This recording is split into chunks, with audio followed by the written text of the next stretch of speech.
দীর্ঘ 6 মাস বন্ধ থাকার পর মঙ্গলবার ইউনিয়নের সভাপতি তথা সাংসদ কৃপানাথ মালার উপস্থিতিতে 6 মাসের মাথায় সচল হল বেসরকারি মেদলি চা বাগানে বন্ধ থাকা ফ্যাক্টরির কাজ।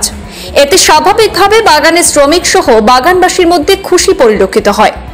লোকসানে চলা মেদলি চা বাগান কর্তৃপক্ষ গত দুর্গাপূজার সময় শ্রমিকদের বকেয়া বোনাস প্রদান না করে বাগান ছেড়ে কেটে পড়ার পর চরম বিপাকে পড়েন শ্রমিক সহ বাগানের কর্মীরা।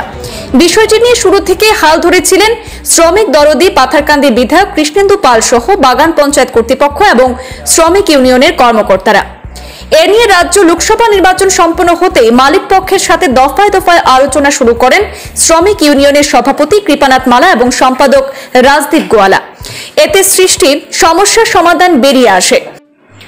জানা গেছে, মেদলি চা বাগানটি বর্তমানে বাসন্তীপুর টি কোম্পানি প্রাইভেট লিমিটেডের হাতে পরিচালিত হচ্ছে। চেয়ারপারসনের দায়িত্বে রয়েছেন হরি লোহিয়া।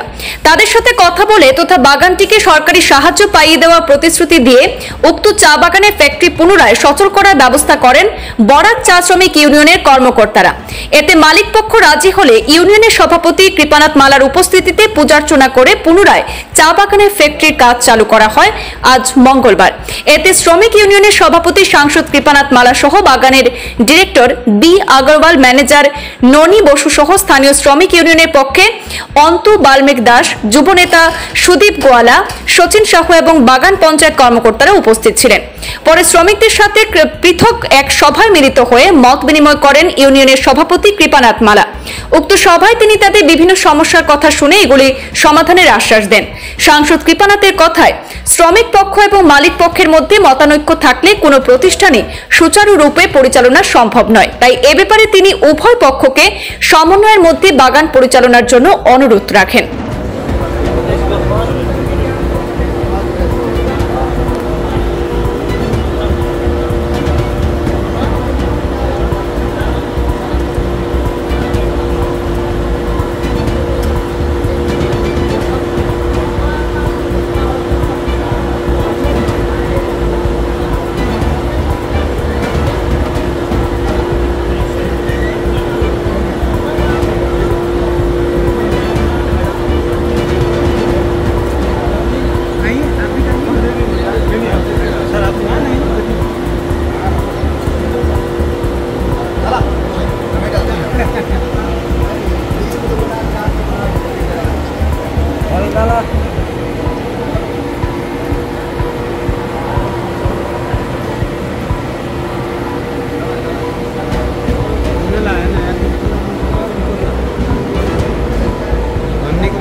सब